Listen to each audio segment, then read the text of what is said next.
अब आपने सुन लिया कि हमें भगवान का नाम लेना चाहिए, सोते जागते उठते बैठते जब मौका लगे तब सीताराम सीताराम सीताराम हम करें।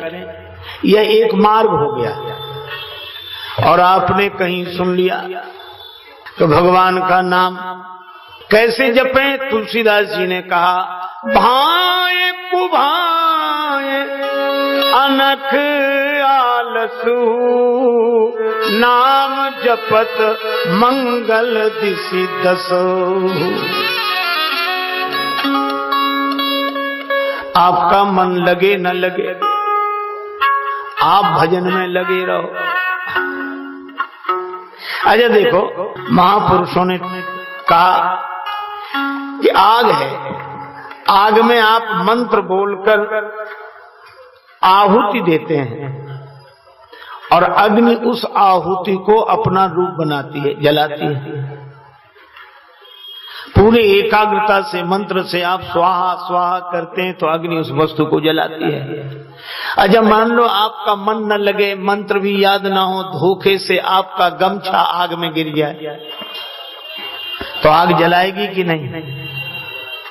आग यह तो नहीं कहेगी कि तुमने मंत्र नहीं जपा, तुमने एकाग्रता से नहीं डाला, तुमने स्वाहा स्वाहा नहीं कहा, तुम नहा के नहीं बैठे। अग्नि यह सब नहीं कहेगी। अरे अग्नि का तो स्वभाव है जलाना। इसी तरह अग्नि जब आपसे एकाग्रता की आशा नहीं रखती तो भगवान का नाम भी आपसे एकाग्रता की आशा नहीं रखता। जबई नाम हृदय धरा भया पाप का नाश, जैसे चिनगी आग की परी पुराने घास। इसलिए आप तो बिना कुछ परवाह किए जप करते रहो, भजन करते रहो। अब यह आपका एक मार्ग हो गया, ठीक है? अपनी निष्ठा में दृढ़ रहो। अब आपने सुन लिया क्या? कबीरदास जी कहते हैं, माला तो कर में फिरे जीभ फिरे मुख माही, मनुआ तो चौदिसी फिरे यह तो सुमिरन नाही। हाथ में माला फिरे, जीभ मुख में फिरती रहे, मन चारों तरफ घूमता रहे, ये कोई सुमिरन है? ये कोई जप है? अब आप माथा पकड़ के बैठ गए। अब अपने पर भी गिलानी हुई, रख दी माला। भजन की विधि सीखेंगे, कोई विधि अलग है इसकी। अब अपना छूट गया, दूसरा मिला नहीं। तब तक किसी ने कह दिया राम राम राम राम करने से क्या कल्याण हो गया? क्या शक्कर शक्कर बोलने से मुख मीठा हो जाएगा? शक्कर खाने से मुख मीठा होगा, शक्कर शक्कर बोलने से नहीं होगा। राम नाम कुछ अलग मर्म है, ये राम राम कहने से कुछ नहीं होगा।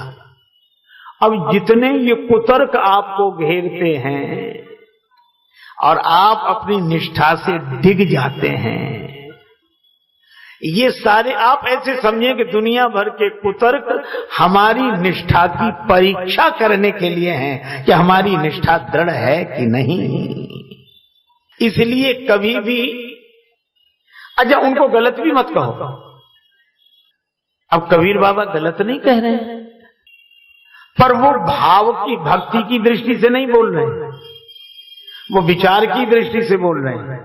और तुलसीदास जी भाव की दृष्टि से बोल रहे हैं, तो विचार की नाव भी आपको पार ले जाएगी और भाव की नाव भी आपको पार ले जाएगी। लेकिन पहले यह निश्चय करो कि आप भाव की नाव में बैठे हो कि विचार की नाव में। और भाव की नाव में बैठे हो तो विचार की नाव का खंडन मत करो और न उससे प्रभावित हो।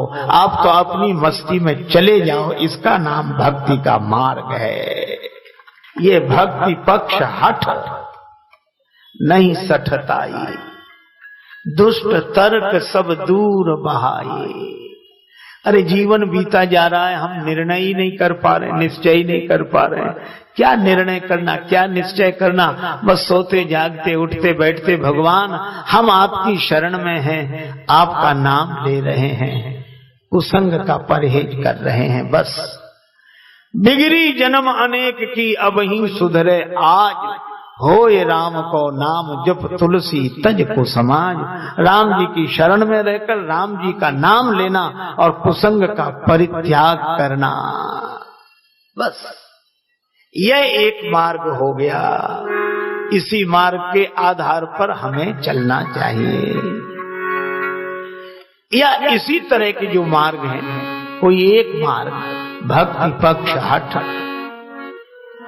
पर नहीं सठताई, दुष्ट तर्क सब दूर बहाई। आप सवेरे जाग गए, बड़ी अच्छी बात है, पर जो नहीं जागे, एक आदमी सवेरे सवेरे जाग गया, उसके एक मित्र थे जो रोज सवेरे जागकर भगवान का भजन करते थे। उस मित्र ने कहा कि भैया हमको भी जगा लिया करो। उसने कहा अच्छा जगा ले। दूसरे दिन वो जागा और उसने उसे भी जगाया, और वो पहले वाला आदमी जागकर भगवान का नाम लेने लगा, और ये जो दूसरा वाला था ये जागा। अब इसने इधर उधर देखा, कई लोग सो रहे थे। अब इसने शुरू किया, कैसे पापी लोग हैं, अब तक सो रहे हैं, जगे नहीं हैं, इन्हें क्या मनुष्य जीवन जीने का फल मिला, ये तो सो रहे हैं, पापी हैं, नरक जाएंगे, इनकी तो जिंदगी खराब हो गई, इनका ये। तो पहले वाले ने कहा कि हमसे गलती हो गई जो हमने तुम्हें जगा दिया। अरे तो तुम जागे इसलिए थे कि इन सोते हुओं को देखो और इनको गाली दो, इनका विरोध करो। अरे तुम तो जागे थे भगवान का भजन करने के लिए। इसीलिए भैया तुम्हें जीवन मिला है भगवान का भजन करने के लिए, दुनिया भर की बुराइयां देखने के लिए जीवन नहीं मिला। उनका अपना ढंग होगा, आप तो अपने। तेरे भावे जो करे भलो बुरो संसार, नारायण तू बैठ के अपनो भवन बुहार। भगवान ने इतने सुंदर वचन कहे, सुनत सुधा सम,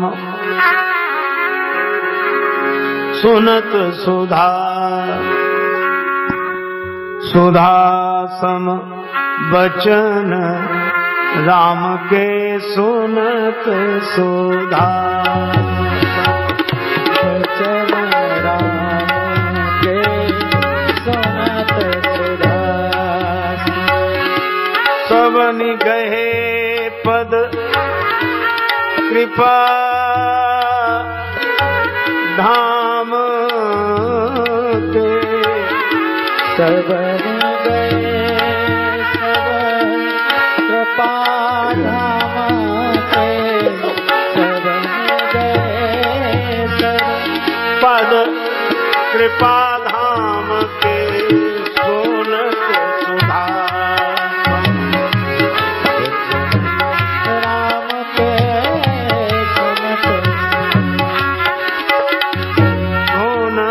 सुधा,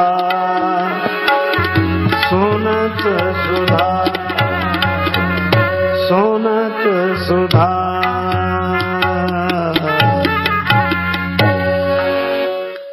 इस तरह भगवान अवधवासियों से सत्संग करते हैं। सभी ने भगवान के चरणों में प्रणाम किया और यह कहा कि प्रभु ऐसी शिक्षा आपके बिना और कोई नहीं दे सकता। अस सिख तुम बिनु दे न को, आपकी बड़ी कृपा, बड़ी कृपा। ऐसे भगवान श्री राम स्वधर्म का पालन करते हैं और पूरी प्रजा से कराते हैं। भगवान राम का नित्य का नियम, वेद पुराण सुनहि मन लाई, ये बाल्यकाल में। और अब वेद पुराण वशिष्ठ बखानहि, सुनहि राम यद्यपि सब जानहि। सब जानते हैं फिर भी वेद पुराण गुरुदेव वशिष्ठ वर्णन करते हैं, श्री राम जी सुनते हैं। एक बड़े उच्च कोटि के संत जा रहे थे, उनके साथ उनका शिष्य था।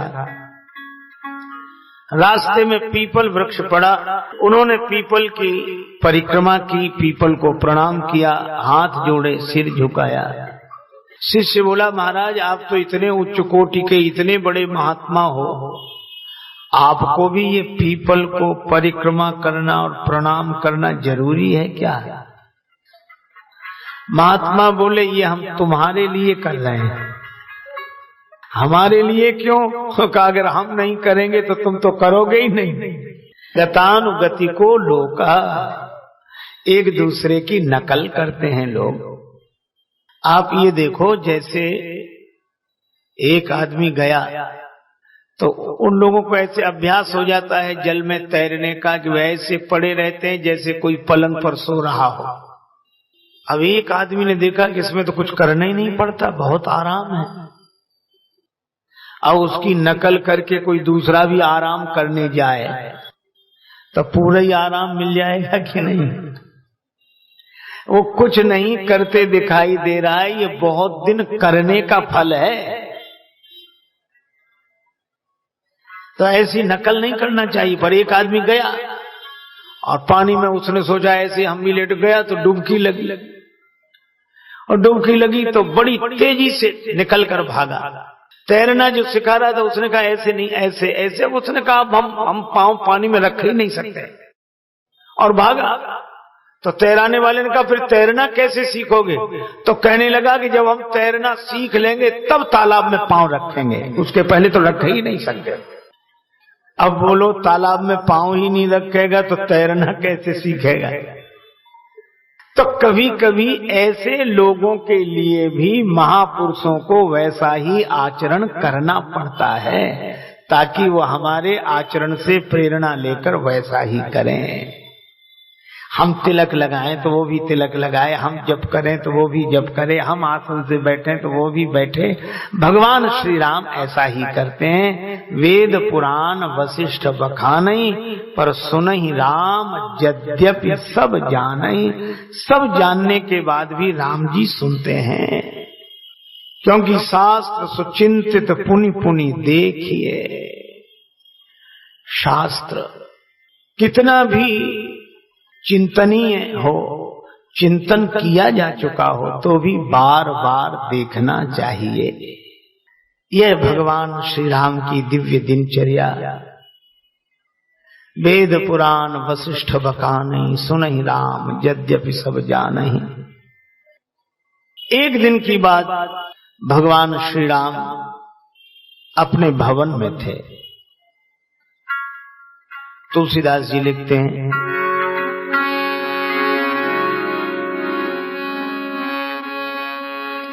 वशिष्ठ मुनि महाराज का आगमन हुआ। कहां? जहां राम सुख धाम सुहाई।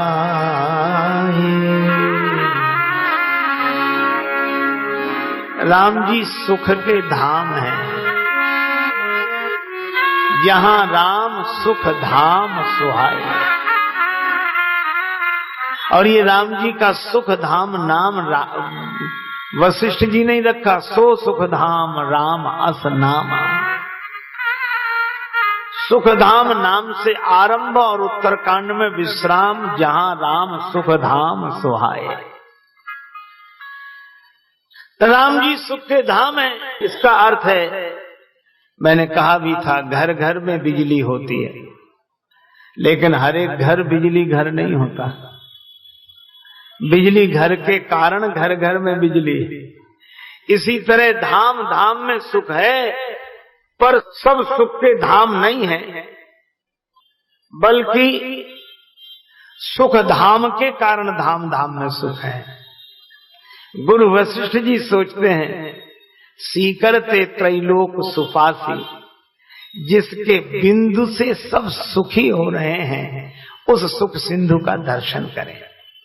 श्री वशिष्ठ जी आए, राम जी ने प्रणाम किया, चरण धोए, गुरु जी बैठे रहे। राम जी ने चरणों में प्रणाम किया, तिलक किया, आरती उतारी, हाथ जोड़े, आशीर्वाद भी गुरु जी ने दिया। पर गुरु जी ने कहा कि राम, ये सब हो चुका? हाँ गुरुदेव, हो गया। अब अंदर कमरे में आओ। राम जी अंदर गए। गुरु जी ने कहा किवाड़ बंद करो। किवाड़ बंद हो गए। आसन वहां था। गुरु जी ने कहा कि राम तुम बैठ जाओ। राम जी ने कहा कि गुरुदेव, मैं आपके सामने बैठूं?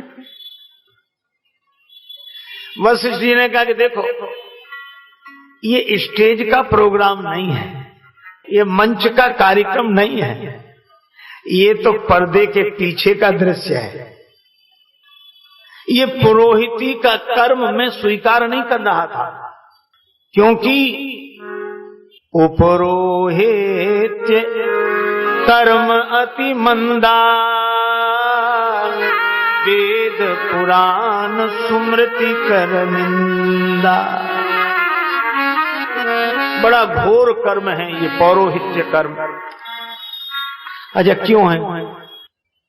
एक बार एक पंडित जी बैठे थे, परिवार भर ने पंडित जी को प्रणाम किया, चरण छुए। एक बेटा बैठा था, तो बुढ़िया आई, तो बुढ़िया ने 100 के 5 नोट निकाले, 500, और जो लड़का बैठा था उसके सिर पर ऐसे ऐसे किया, ऐसे सिर पर 5-7 बार ऐसे ऐसे किया, और बोले ले पंडित जी। पंडित जी ने ले तो लिए, पर ये पूछा कि मैया ये ऐसे ऐसे क्या कर रही थी, ऐसे ऐसे ऐसे, ये 5 बार ऐसे करके तूने हमें दिए, इसका क्या मतलब? बुढ़िया बोली महाराज इसका ये मतलब है कि इस लड़के की अलाय बलाय संकट पाप ताप सब तुम्हारी जुम्मे। बोलो कितना कठिन कर्म, सब स्वीकार करो। श्री रामकृष्ण परमहंस जी महाराज से एक भक्त ने पूछा, बाबा आपको यह रोग हुआ है, आप इससे मुक्त नहीं हो पा रहे हैं, गले का कैंसर है, बोलते नहीं बनता, पानी निगलते नहीं बनता, इतनी पीड़ा हमसे नहीं देखी जाती है, ये आप जैसे महात्मा में कोई दोष नहीं है, फिर ये रोग क्यों हुआ? कोई पाप नहीं, फिर ये क्यों हुआ? पाप का फल रोग है। श्री परमहंस जी ने मुस्कुरा कर कहा कि देखो ये तुम सब लोगों की वजह से हुआ। कैसे? कहा कि तुम सब आके महाराज प्रणाम, महाराज प्रणाम, महाराज प्रणाम, महाराज प्रणाम, ये चरणों में बार बार प्रणाम हम कहते रहे, खुश रहो खुश रहो खुश रहो खुश रहो। तो इधर से जो खुश रहो तो उधर चला गया, पर जो उधर का दुख है उसे भोगेगा कौन? इसलिए मैं अपना ही नहीं तुम्हारा भी भोग रहा हूं। इसीलिए तो हमारे यहाँ पुरोहित की बड़ी महिमा है कि वो दूसरे का कर्म स्वयं स्वीकार करके भजन के द्वारा अपना मिटाए और उसका मिटाए।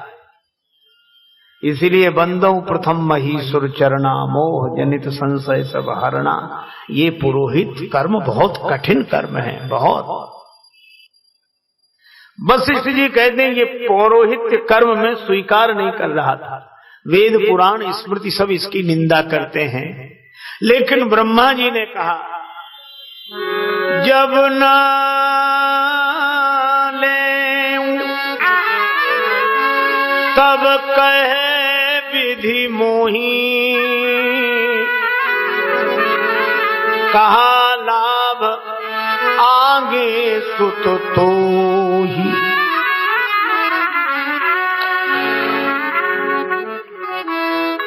तुम जिस कुल की पुरोहिती स्वीकार कर रहे हो उसी कुल में सच्चिदानंद भगवान श्री राम प्रकट होंगे, भगवान मिलेंगे तुम्हें। तो मैंने यह स्वीकार कर लिया, भगवान मिले तो यह मार्ग बड़ा अच्छा।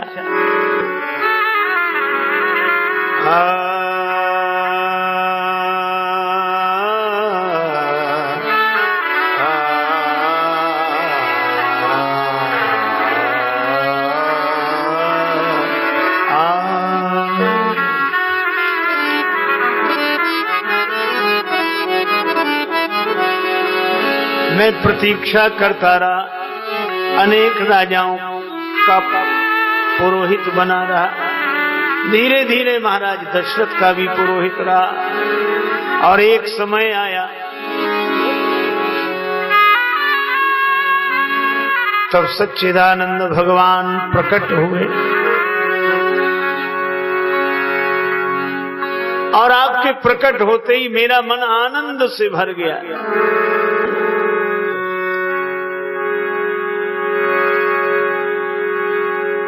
क्योंकि 4-4 पुत्रों का जन्म,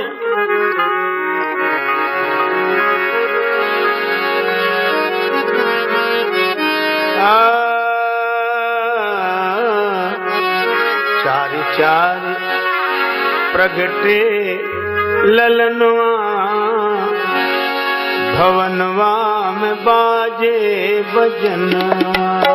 चार चार प्रगटे ललनवा भवनवा में बाजे बजनवा। चार चार प्रगटे ललनवा भवनवा में बाजे बजनवा। चार चार प्रगटे ललनवा भवनवा में बाजे बजनवा। चार चार प्रगटे ललनवा भवनवा बाजे बजनवा।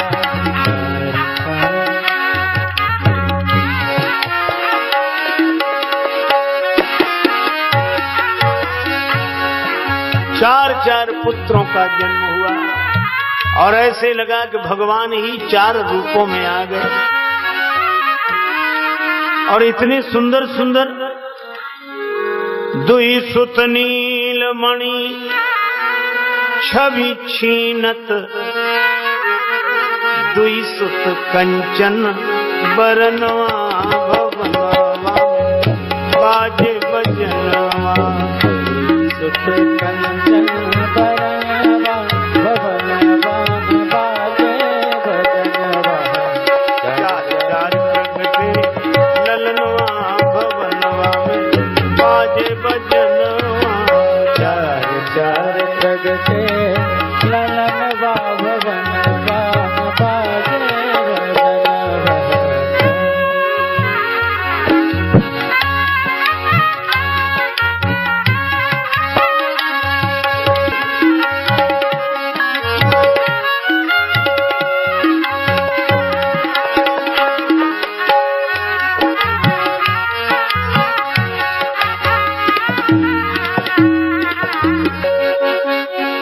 लेकिन इन चार पुत्रों का दर्शन करने बड़े बड़े लोग आए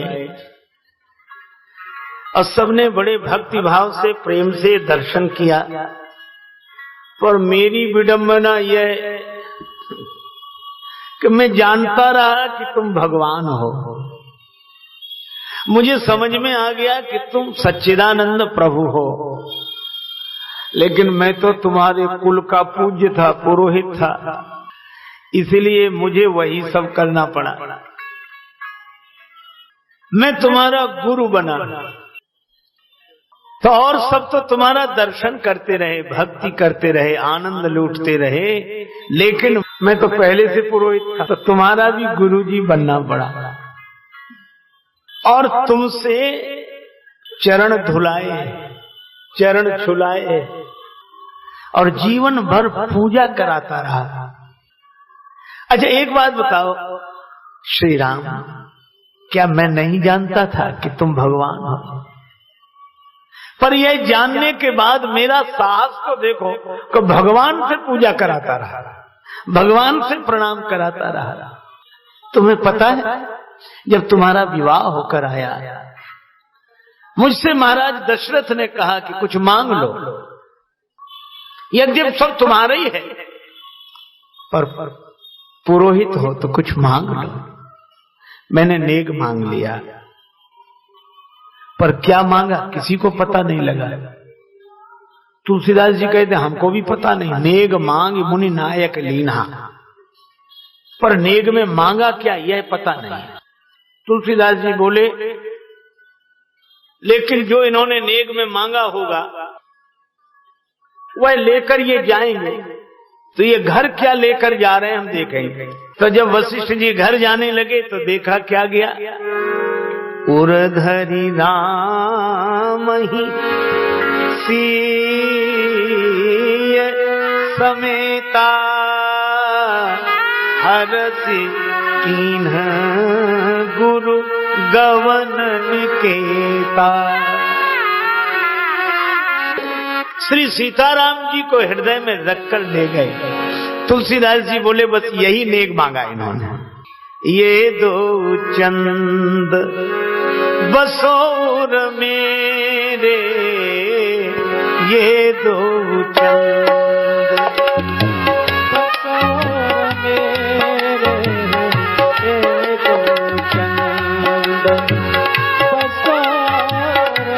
और मेरे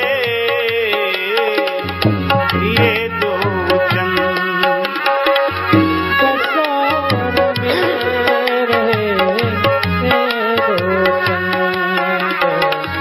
दशरथ सुत अरु जनक नंदनी अरुण कमल कर कमलन फेरे ये दो चंद बसो उर मेरे ये दो चंद बसो मेरे ये दो चंद बसो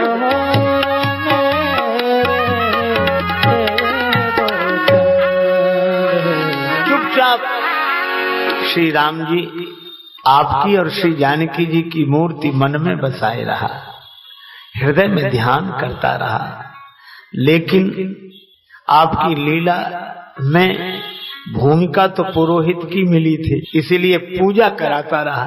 आप प्रणाम करते रहे, मैं आशीर्वाद देता रहा, तो क्या मेरे इस अभिनय की सराहना नहीं करोगे? राम जी ने कहा, गुरुदेव आपको प्रणाम है। गुरु जी बोले, प्रणाम तो तुम बाहर कर चुके, अब मैं कर रहा हूं तुम्हें प्रणाम। एक बार वशिष्ठ मुनि आए, जहां राम सुख धाम सुहाए। वे यही कहते हैं, हे राम, मैंने जीवन भर तुम्हारे गुरु का अभिनय किया है, तो इस अभिनय पर प्रसन्न होकर पुरस्कार में मुझे आप अपने चरणों की भक्ति प्रदान करो, यही मैं चाहता हूं। आपकी लीला में अभिनय किया है आपके गुरु जी का, और इतना साहस, तो अब आप भी कृपा करके अपने चरणों की भक्ति प्रदान करें। कबहु घटे जनि नेह, आपके चरण कमलों में सदा प्रेम रहे। एक यह लीला हुई। अयोध्या में चारों तरफ आनंद ही आनंद।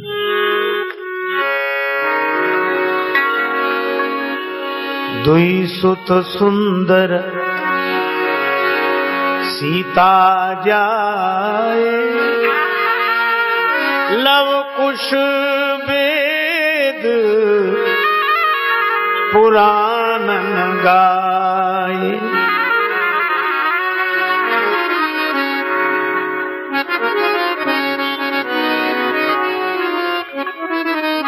श्री सीता माता के वनगमन की कथा श्री तुलसीदास जी ने लिखी नहीं है।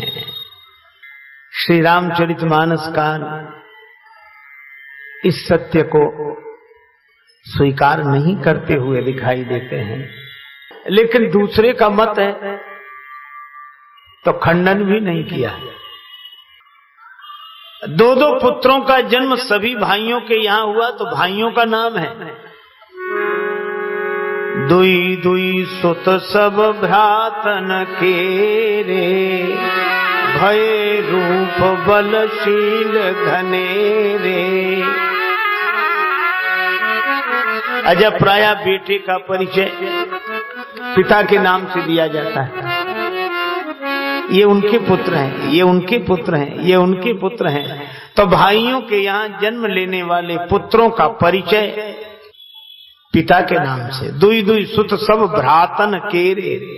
लेकिन श्री लव और श्री कुश के जन्म का वर्णन करते हुए तुलसीदास जी राम जी के नाम का उल्लेख नहीं करते।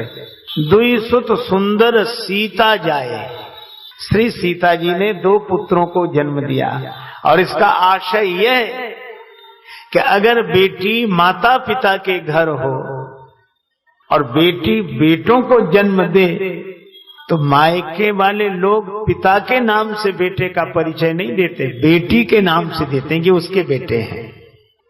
दुई सुत सुंदर सीता जाए, इस कथा को इस बहाने स्वीकार भी करते दिखाई देते हैं। और श्री सीता जी श्री वाल्मीकि जी के आश्रम में ऐसे नहीं जैसे पिता के घर बेटी का निवास होता है। पर तुलसीदास जी से विस्तार से पूछा गया कि आप और चेष्टा करके कुछ बताओ तो तुलसीदास जी बोले, लव कुश वेद पुराणन गाए, वेद और पुराणों में इनका वर्णन है, सो आप पढ़ लेना, मैं तो बस इतना ही कहूंगा, आगे कुछ नहीं कहूंगा। क्योंकि तुलसी यदि साहस कर पाते तो पूरी धरती लिख जाती। श्री तुलसीदास जी महाराज कहते हैं, हमारे राम जी और श्री जानकी जी श्री अवध में हैं, सिंहासनासीन हैं, वे हमारे राजा हैं, वे हमारी महारानी हैं और हम उनके हैं, और श्री अवध में आनंद ही आनंद, आनंद ही आनंद, आनंद ही आनंद है। लेकिन भैया एक कवि ने बड़ी अच्छी बात कही, श्री सीता जी जब श्री वाल्मीकि जी के आश्रम में थे तो नतक ग्रीवा मिलान मुखा कृष्यकाय वैदेही को विराजमान देखा वट वृक्ष के नीचे। तो कुछ ग्राम में ललनाओं ने उन्हें पहचानना चाहा। कुछ देवियों ने कहा कि यह तो श्री सीता जी हैं, अपने पति और देवर के साथ इसी मार्ग से वन में गई थी, तो क्या इस बेचारी का वनवास अब तक पूरा नहीं हुआ? श्री सीता जी ने अपनी कथा सुनाई तो एक देवी ने कहा, कैसे के याद करी दुनिया जब राम ही लोक की लीक मिटैले।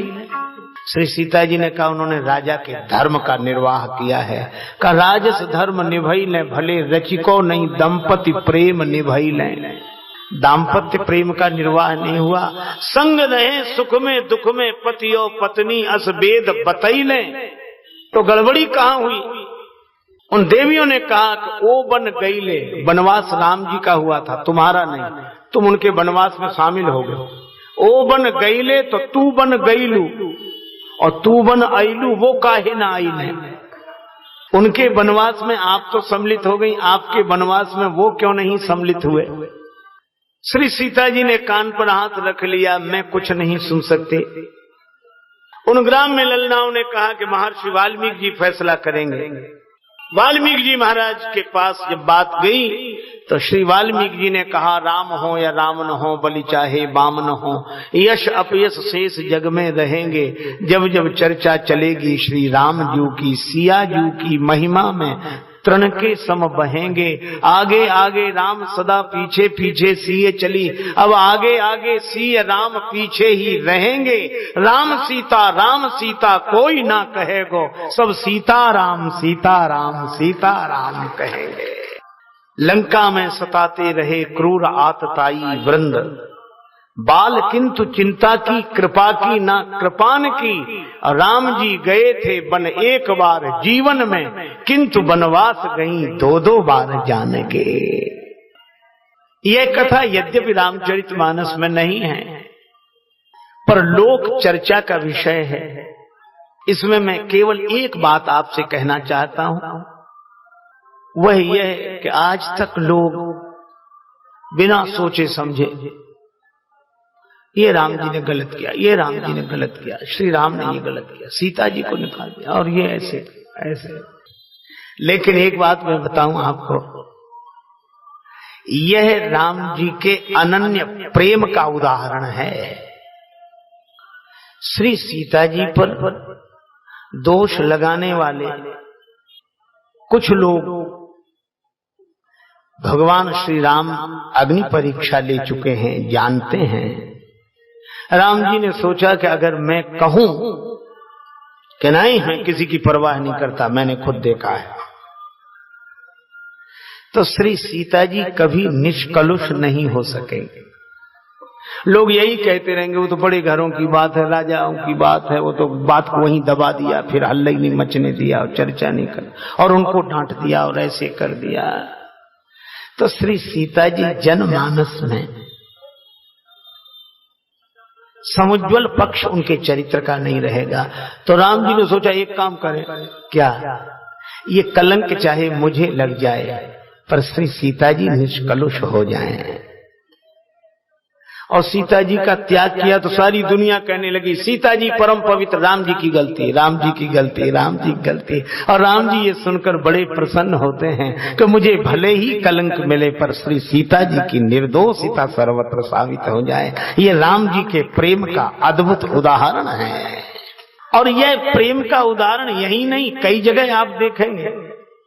वन में गए तो श्री सीता जी थक गई। पुरते निकसी रघुवीर बधु धरि धीर दये, मग में डग द्वय झलकी भरी भाल कनी, जलकी पुट सूख गए मधुरा धरवय। राम जी ने देखा कि सीता जी श्रमित है, तो राम जी लक्ष्मण का, लक्ष्मण तुम जल ले आओ। और राम जी बैठकर कांटा निकालने लगे। अब अपने चरण में कोई कांटा लगा हो तो देर तक थोड़ा ही निकालेगा। कांटे को तो जितनी जल्दी निकाल ले उतनी पीड़ा कम होगी। पर श्री राम जी बैठ विलंब लो कंटक काढ़े, बड़ी देर तक कांटा निकालते हैं। क्यों? इसलिए कि कांटा जल्दी निकल जाएगा तो श्री सीता जी कहेंगे कि चलो, और कांटा जितनी देर तक नहीं निकलेगा उतनी देर तक श्री सीता जी को विश्राम मिल जाएगा। तुलसी रघुवीर प्रिया श्रम जानिके, बैठ विलंब लो कंटक काढ़े। जहाँ प्रेम का ऐसा अद्भुत उदाहरण हो, वहाँ क्या श्री राम जी के बारे में ऐसा कुछ सोचा भी जा सकता है? इसलिए श्री सीताराम जी कहियत भिन्न न भिन्न, बंदो सीताराम पद जिनहि परम प्रिय खिन्न। ऐसा परम प्रेम परम स्नेह। इसलिए मैंने शुरू में ही कहा भक्ति पक्ष हट नहीं सठताई, दूसरी कथाओं का विरोध नहीं। पर हमारे श्री सीताराम जी तो वन से आकर भवन में हैं, और जब से भवन में हैं तब से आज तक कनक भवन में हैं। भगवान यही है, यही है। प्रभु श्री सीताराम जी काटो कठिन कलेश, कनक भवन के द्वार पे पर्यो दीन राजेश।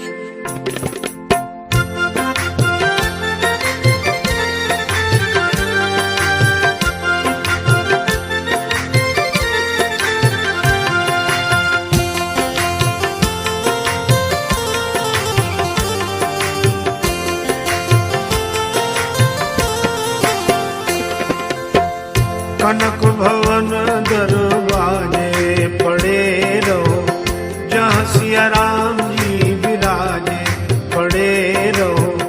कनक भवन दरवाजे पड़े रहो, जहाँ सिया राम जी विराजे पड़े रहो।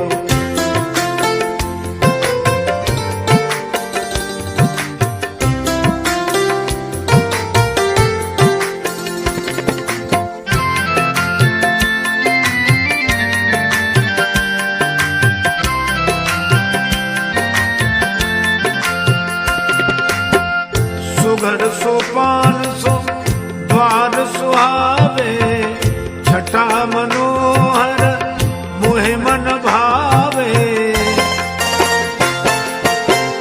सुघर सोपान सो द्वार सुहावे, छटा मनोहर मोहे मन भावे।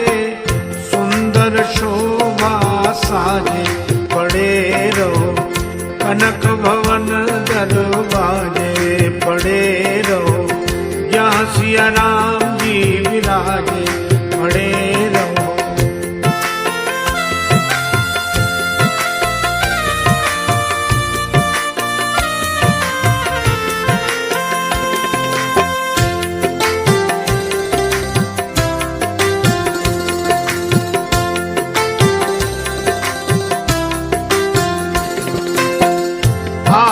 जात संत जन दरसत, दर्शन करके सुजन मन हरसत। आवत जात संत जन दरसत, दर्शन करके सुजन मन दरसत देखत कलिमल भाजे पड़े रहो कनक भवन दरवाजे पड़े रहो जहाँ सिया राम जी विराजे पड़े रहो।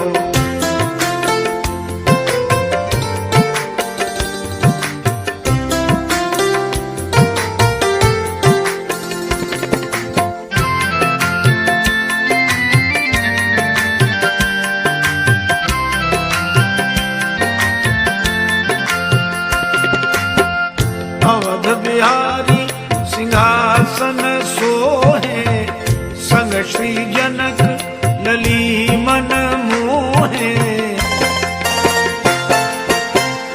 अवध बिहारी सिंहासन सोहे संग श्री जनक लली मन मोहे। अति अनुपम छवि छाजे पड़े रहो कनक भवन दरवाजे पड़े रहो जहाँ सिया राम जी विराजे पड़े रहो।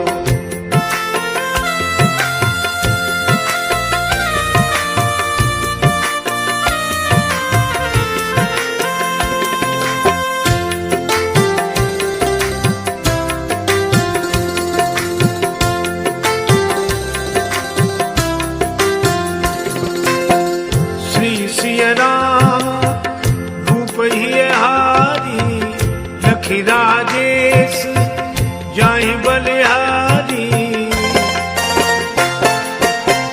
श्री सिया राम रूप ही हारी लखी राजेश जाहि बलिहारी। कोटि काम रति लाजे पड़े रहो कनक भवन दरवाजे पड़े रहो जहाँ सिया राम जी विराजे पड़े रहो कनक भवन दरवाजे पड़े रहो जहाँ सिया राम जी विराजे पड़े रहो कनक भवन दरवाजे पड़े रहो।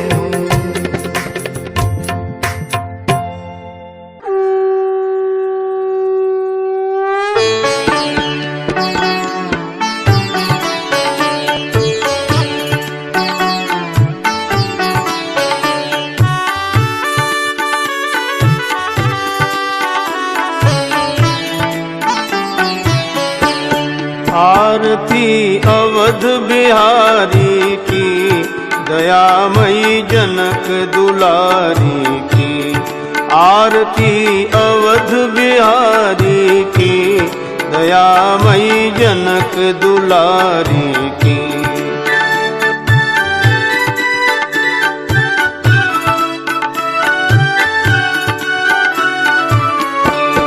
सिंहासन सोहे युगल सरकार परस्पर हंसी हेरत हर बार।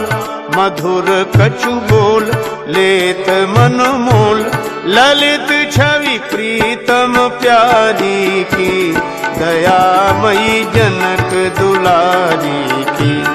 आरती अवध बिहारी की दयामयी जनक दुलारी की।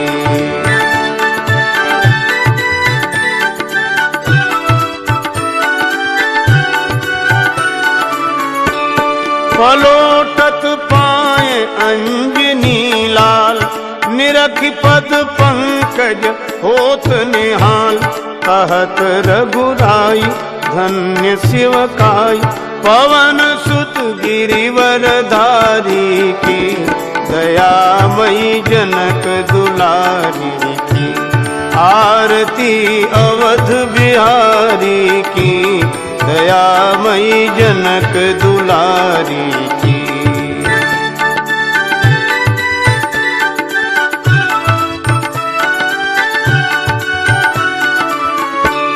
भरत जूठाले भाव विभोर लखन रिपु दमन लाल कर जोर। लखें मुख चंद लेत आनंद धन्य शोभा धनुधारी की। दयामयी दयामयी जनक दुलारी की, आरती अवध बिहारी की, दयामयी जनक दुलारी की।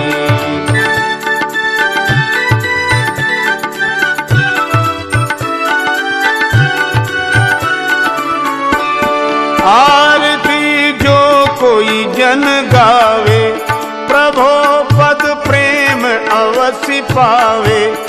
शरण राजेश द्रवे अवधेश, बोलिए जय भयहारी की, दयामयी जनक दुलारी की, आरती अवध बिहारी की, दयामयी जनक दुलारी की, आरती अवध बिहारी की, दयामयी जनक दुलारी की, दयामयी जनक दुलारी की, दयामयी जनक दुलारी की।